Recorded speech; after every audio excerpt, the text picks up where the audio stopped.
Bom, então eu vou fazer aqui um comparativo rapidinho, né, para a gente entender quando parar esse algoritmo, né, e qual seria um critério bom de parada, né.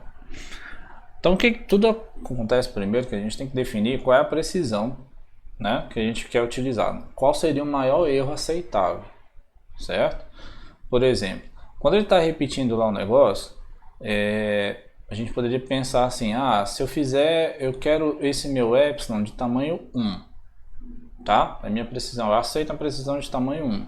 Ou seja, quando você estiver fazendo lá, eu fiz aqui, era para fazer verde, né? Faz conta que se eu estou aqui 3 e 4, aí eu tenho a raiz aqui dentro. Não necessariamente está aí no meio, né? E aí se você chegar numa aproximação assim, né? Que eu tenho aqui um intervalo BK e aqui ele vira o meu AK, o que eu tenho? Eu tenho que a distância entre esses dois pontos, a distância entre esses dois pontos aqui já é menor que epsilon, né? Porque o tamanho dele é menor que 1. Então, para o meu critério de parada já está bom demais, certo? Então o que a gente faz? Geralmente a gente define a precisão em termos de decimais, certo? Qual seria o maior erro aceitável? Posso fazer assim, ó. O epsilon vai ser igual a 10 a menos 2, né? Tá na casa dos centésimos, tá? Então na hora que você fizer lá o método da abscissão e eu encontrar uma raiz assim, aí eu vou botar menor que centésimos, né?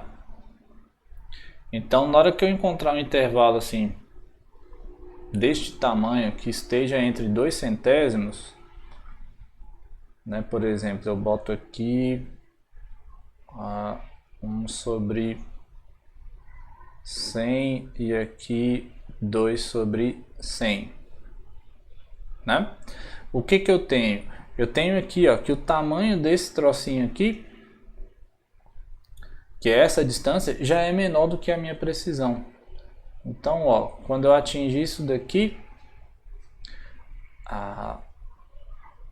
que seria o meu epsilon, que seria 10 elevado a menos 2, eu consegui encontrar a raiz com a precisão que eu determinei previamente. Isso daqui tudo que eu fiz é o que? Com erro absoluto, né?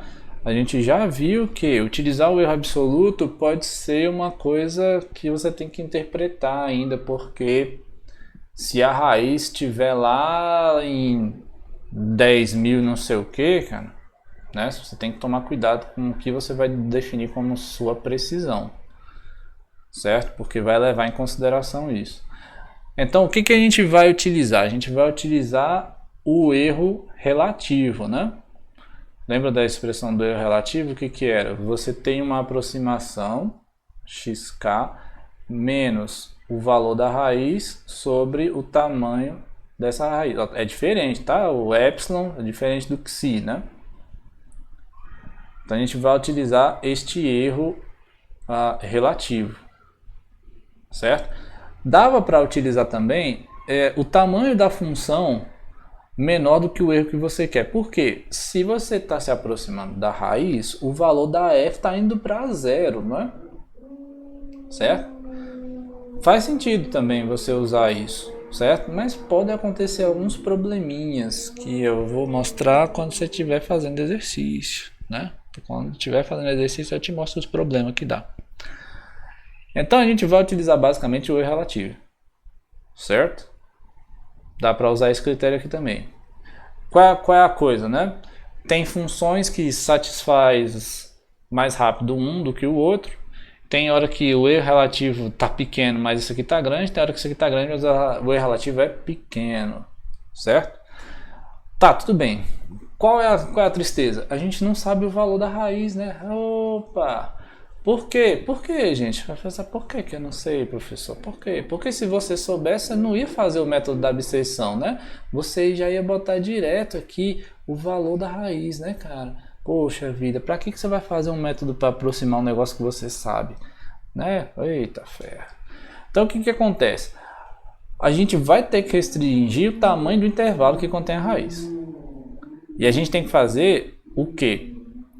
Esse intervalo que contém ser menor do que a precisão que a gente pré-definiu, certo? Por exemplo, se você tem lá, né, que a raiz está entre A e B, e a distância entre B e A é menor do que epsilon, você pode escolher qualquer um para ser a raiz dentro desse intervalo, né? Visualmente, o que eu estou falando? Estou falando o seguinte, ó. Faz de conta aqui que você tem lá. Eu vou botar AK e BK para ficar mais. É porque aqui deu trabalho para digitar, né? Para ficar mais parecido com o que a gente faz, certo? Então, olha só. Aí aqui eu passo a raiz lá, né? O nosso querido. Eita ferro. Opa, eita. É o nosso querido Xi, que é a raiz, né? Eu tava fazendo de verde.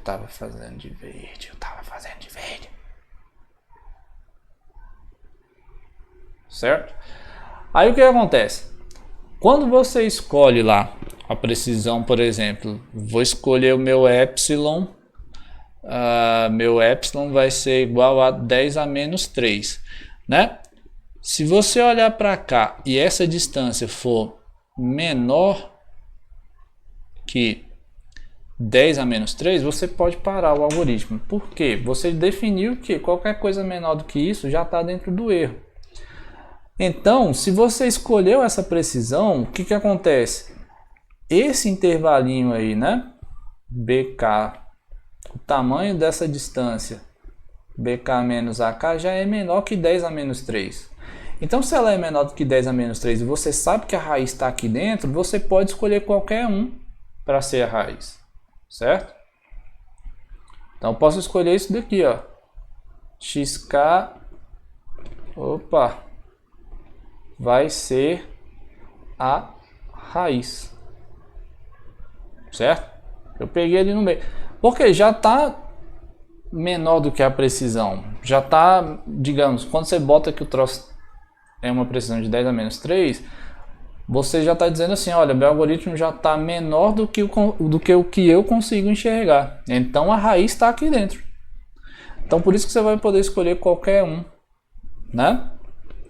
Tá bom? Antes de passar para esse... Tem quanto tempo aqui, meu Deus? 7 minutos. Ah, tá bom.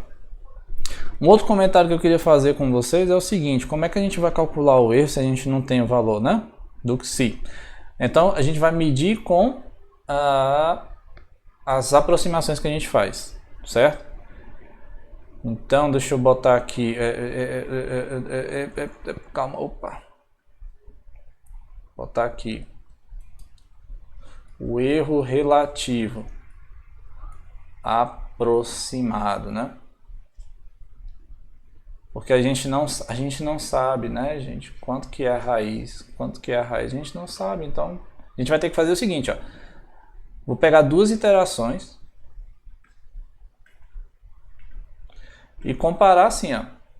Esse erro aqui vai ser o quê?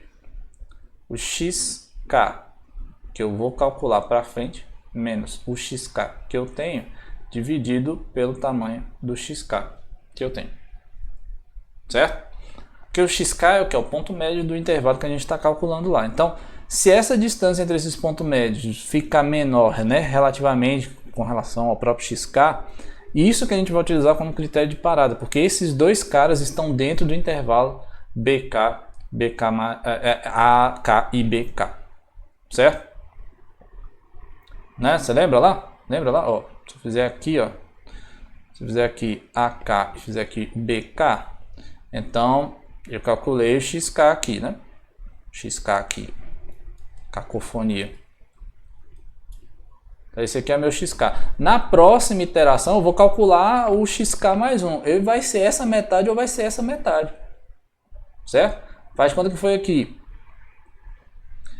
E aí é isso que eu vou usar como precisão, porque os dois estão dentro do intervalo K, de tamanho K, que eu chamo aí de tamanho K, porque é da interação K. Tá? Então, eu vou usar como medida de erro relativo, o erro relativo aproximado, calculando com as aproximações que a gente faz no algoritmo através dos pontos médios. Beleza? Então, ao invés de usar isso aqui com a raiz, a gente vai usar esse daqui como base, a iteração que a gente tem. Se ele for, né, menor do que a precisão, então você pode escolher até o xk mais 1 como sendo a representação da raiz dentro da precisão que a gente tem. Beleza? Tranquilidade, né? Aqui você pode até botar assim, xk mais 1 também, para ficar feliz. Tá bom? 10 minutos dá tempo de complementar essa aqui para terminar esses vídeos e falta só um, né? Graças a Deus.